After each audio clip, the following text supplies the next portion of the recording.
안녕하세요. 하루 필수 말씀 충전 하필큐티 조종환입니다. 오늘 함께 나눌 하나님 말씀은 사도행전 17장 16절에서 34절까지 말씀입니다. 바울은 아테네에서 그들을 기다리고 있는 동안에 온 도시가 우상으로 가득 차 있는 것을 보고 격분하였다. 그래서 바울은 회당에서 유대 사람들과 이방 사람 예배자들과 더불어 토론을 벌였고, 또한 광장에서는 만나는 사람들과 날마다 토론하였다. 그리고 몇몇 에피크로스 철학자와 스토아 철학자도 바울과 논쟁하였는데, 그 가운데서 몇몇 사람은 이 말쟁이가 도대체 무슨 소리를 하려는 것인가 하고 말하는가 하면, 또 몇몇 사람은 그는 외국 신들을 전전하는 사람인 것 같다 하고 말하기도 하였다. 그것은 바울이 예수를 전하고 부활을 전하였기 때문이었다. 아테네는 위대한 철학의 도시였고 그리스의 영광이 묻어있는 곳이었습니다. 아우구스투스는 아테네에 종종 방문하면서 신전과 도시 건물을 새로 짓는 일에 재정적으로 도움을 주기도 했어요. 그래서 아테네 사람들은 로마와 아우구스투스를 위해서 구주여 은택을 베푸는 자라고 비문을 새기기도 했습니다.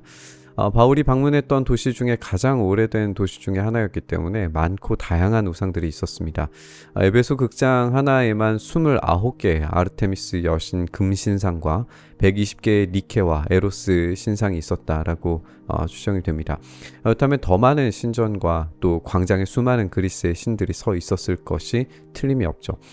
플리니우스에 따르면 아테네에는 최소한 7만 3천 개 이상의 우상들이 있었다라고 우리가 예상해 볼 수 있습니다. 그러니까 바울은 존재하지도 않는 신들의 신상이 이렇게도 많은 상황이 불편하고 크게 화가 나고 짜증이 났겠죠.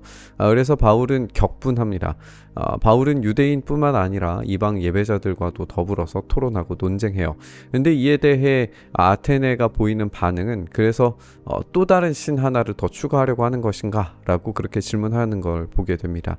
여기에 누가는 두 가지의 반응을 기록하는데 에피크로스 학파와 스토아 학파의 반응인 것으로 보여집니다. 이 에피크로스 학파는 물질주의적인 학파였기 때문에 부활에 대해서 결코 인정하려고 하지 않았을 거예요. 따라서 이 말쟁이가 무슨 소리를 하려는 것인가 라는 반응이 에피쿠로스 학파의 것으로 추정이 됩니다.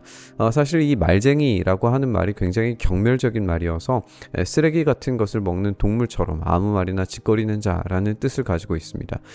또 몇 사람은 외국 신들을 선전하는 것인가 라고 그렇게 반응을 하는데 이것이 스토아 학파 사람들의 것으로 보여집니다. 이들조차도 이제 아테네에서 숭배되지 않은 새롭고 신비한 신을 소개하려는 것으로 생각을 해요.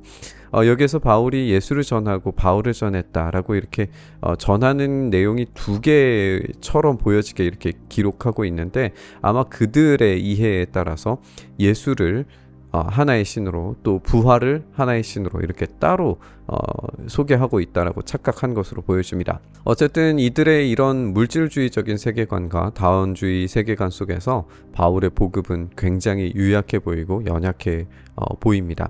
그러나 바울이 얼마나 이들의 생각을 바꾸어 내는지 또 강력하게 주장하는지 우리가 살펴볼 수 있게 됩니다. 그들은 바울을 붙들어 아레오바고 법정으로 데리고 가서 당신이 말하는 이 새로운 교훈이 무엇인지 우리가 알 수 있겠소. 당신은 우리 귀에 생소한 것을 소개하고 있는데 도대체 그것이 무엇인지 알고 싶소 하고 말하였다.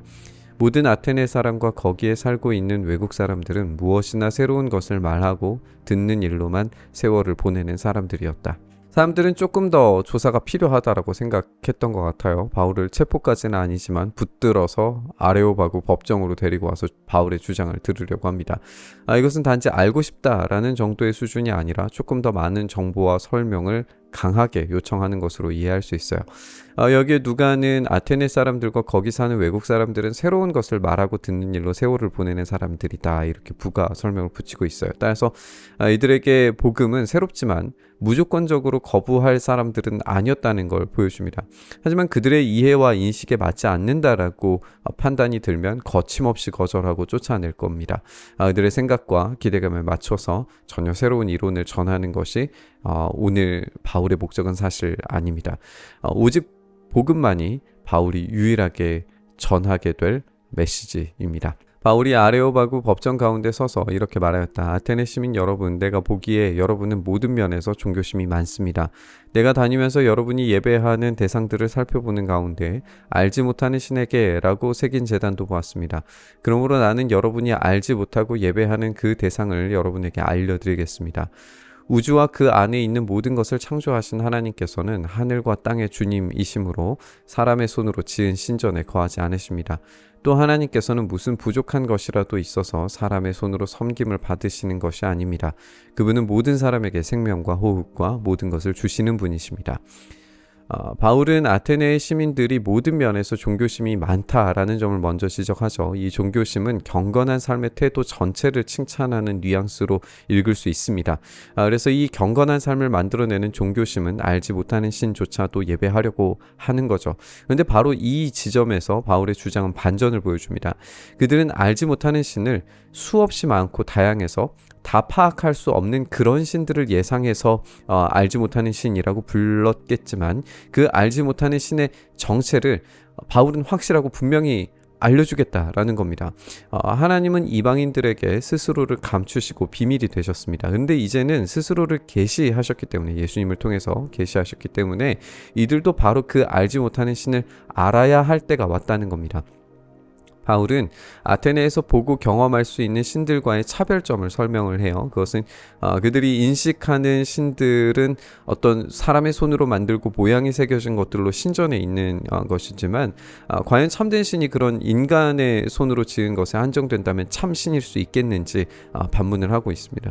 또한 신들이 신전에서 인간의 손으로 섬김을 받아야 하는 존재라고 생각하는 것을 뒤집어서 하나님은 오히려 인간들에게 생명과 호흡과 모든 것을 주시는 분이라고 말합니다. 여기에 수많은 신들을 섬겨야 하는 아테네의 다원주의의 약점을 우리가 발견하게 되는데, 그들은 수많은 인생의 문제를 해결하기 위해서 수만 가지의 신들을 섬기고 예배하고 신전을 만들어야 했어요. 근데 참 하나님은 우리에게 은혜를 수여하시는 분이시지 갈취하는 분이 아니십니다. 그리고 그 은혜는 알 수 없는 신에게까지 예배하려고 했던 마음을 제공하는 분이시기 때문에 마음만 먹으면 그분을 감각하는 것도 가능하다, 이렇게 바울은 설명합니다. 그분은 인류의 모든 족속을 한 혈통으로 만드셔서 온 땅 위에 살게 하셨으며 그들이 살 시기와 거주할 지역의 경계를 정해 놓으셨습니다. 이렇게 하신 것은 사람으로 하여금 하나님을 찾게 하시려는 것입니다. 사람이 하나님을 더듬어 찾기만 하면 만날 수 있을 것입니다. 사실 하나님은 우리 각 사람에게서 멀리 떨어져 계시지 않습니다. 여러분의 시인 가운데 어떤 이들도 우리도 하나님의 자녀이다 하고 말한 바와 같이 우리는 하나님 안에서 살고 움직이고 존재하고 있습니다. 그리스 로마 신화에는 인간이 한 혈통으로 만들어졌다라는 이야기가 없습니다. 따라서 한 혈통이라고 하는 말로서 이 유대인의 주장, 이 아담을 근거로 해서 말하고 있다라고 하는 사실을 아마 이 아테네 사람들은 인지했을 걸로 보여집니다. 시기와 거주할 지역의 경계가 정해졌다라는 것도 그리스 철학자들의 용어라고 보여지는데 그것을 하나님께서 정하셨다라고 말함으로써 그들의 세계관 자체가 어떤 한계를 가지고 있고 수정해야 할 점이 있다라고 하는 것을 분명히 밝히고 있는 걸 보게 됩니다. 그리고 그 이유가 하나님을 찾게 하시려는 목적이고 또 얼마든지 더듬어 찾으면 만날 수 있다라고 말합니다. 이것을 확실하게 파악할 수 있다라고 말하는 것은 아니라는 게 분명하죠. 그 이유가 이제 아라투스의 시를 인용하는 곳에서 나오는데, 신과 인류가 자연의 어떤 창조 능력에서 그 하나 라고 하는 어떤 이 아라투스의 범신론적인 이해를 가지고 있는 그런 상태에서 우주의 질서와 체계 안에서 하나님과 인간이 하나의 범주 안에 들어갈 수 있다라고 생각한 이 아라투스의 시를 지금 인용을 하고 있는 겁니다. 그래서 하나님은 그 우주 질서와 완전히 따로 떨어져 있고 우주 질서와 완전히 상관없는 그리스 신들 같은 어떤 그런 방식으로 일하는 게 아니라 우주 질서와 그 체계 안에서 발견될 수 있다라고 말하는 거예요. 그런데 바로 그 우주와 질서 체계를 우리가 이전 구절에서 본 것처럼 하나님께서 직접 만드셨고 그 안에 계신 분이 바로 하나님이시라는 거예요.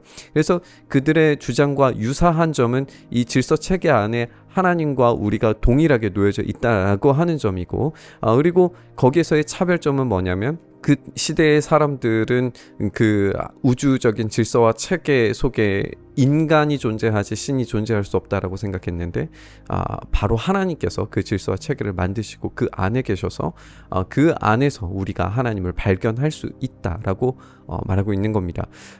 이거는 이제 그 시대의 상황에서 그리스 철학에서 이데아의 세계, 그러니까 물질적인 세계를 뛰어넘는 어떤 영적인 차원의 세계가 더 고차원적인, 더 본질적인 세계라고 이해한 것에서 차이를 보여주는 걸 우리가 알게 됩니다. 이제 더 깊은 이야기를 우리가 설명할 수 있겠지만, 어쨌든 사도 바울은 그들의 입장에서 충분히 공감할 수 있는 그런 논리들과, 그리고 그것이 무엇이 한계가 있고 무엇이 차별점이 이 복음에 있는지에 대해서 분명히 이해하고 알려주고 있다는 걸 우리가 알게 됩니다. 그러므로 하나님의 자녀인 우리는 신을 사람의 기술과 고안으로 금이나 은이나 돌에다가 새겨서 만든 것과 같다고 생각해서는 안 됩니다.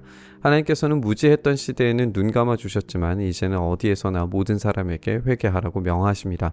그것은 하나님께서 세계를 정의로 심판하실 날을 정해 놓으셨기 때문입니다.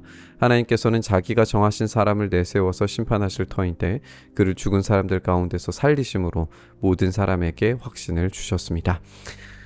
이제 바울의 주장은 하나님의 자녀, 곧 그 질서와 정체성을 공유하고 있는 인간은 하나님을 인간의 기술과 고안으로 새긴 것으로 또다시 어떤 열화판을 만들어내서는 안 된다라고 주장하고 있습니다.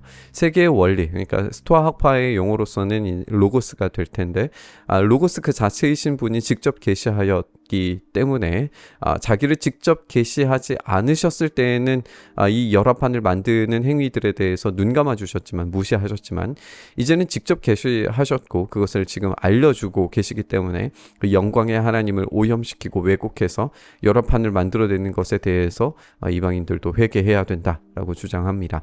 그렇다면 그 누가 심판자이고 하나님을 직접 계시하였는가? 그분이 바로 죽은 사람들 가운데 살리신 부활하신 예수님이시다, 이렇게 설명하고 있습니다. 부활로서 세계의 체계가 어떤 이 닫힌 체계가 아니라 열린 체계가 된다라고 하는 것이 증명됐다라는 걸 보여줘요.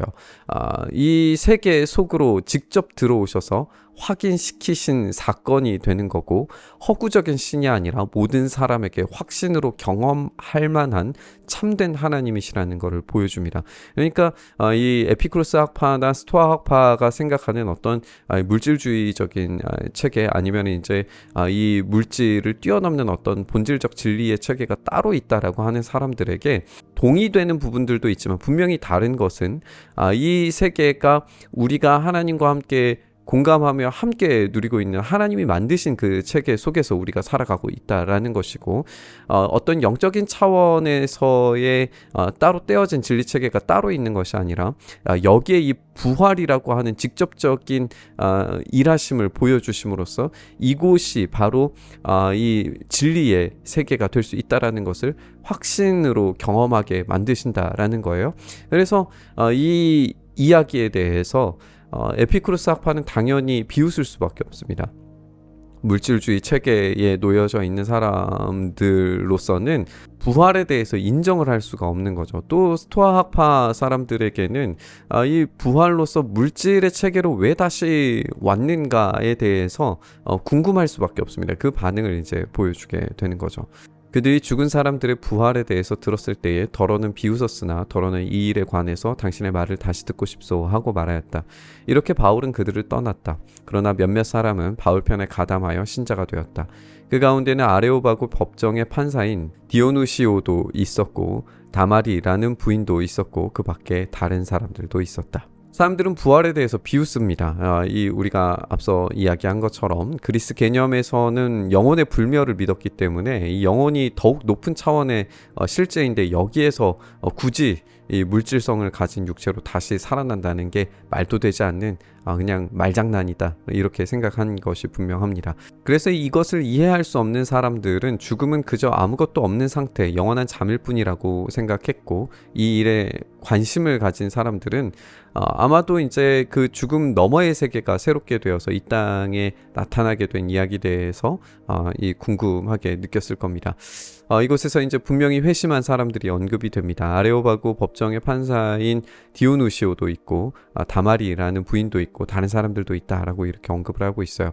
우리가 바울이 이 고린도 교회 성도들에게 아가야의 첫 열매라고 묘사한 것 때문에 아테네 사역이 완전히 실패했다라고 인식하기가 쉬운데 아테네 교회가 세워졌다라는 표현이 없기 때문에 이 고린도 교회가 이제 아가야의 첫 열매에서 교회가 세워졌다라고 표현한 것으로 이해가 되지 아테네의 사역이 완전히 실패했다, 회심자가 아예 없었다라고 생각하는 것은 적절하지 않다 라고 보여집니다.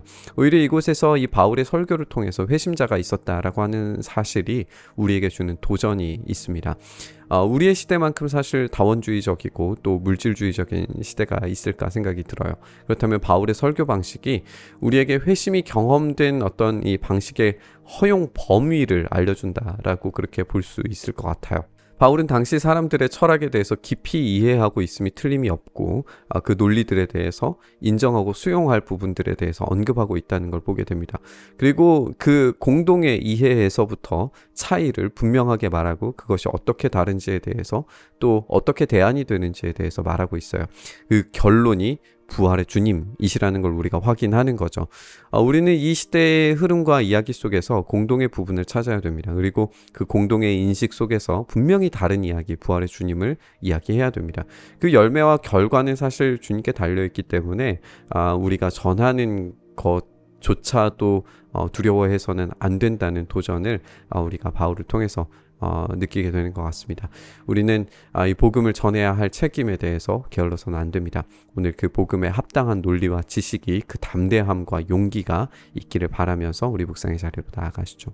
주님, 그렇게 우리가 이 복음에 합당한 그리고 용기 있는 지적인 실력과 또 믿음의 용기가 우리에게 있게 하셔서 이 복음을 온전히 합당하게 전하는 우리의 삶 될 수 있도록 은혜 더하여 주시옵소서. 그 일 우리 가운데 행하시길 소망하며 우리 주님 예수님 이름으로 기도드리옵나이다. 아멘.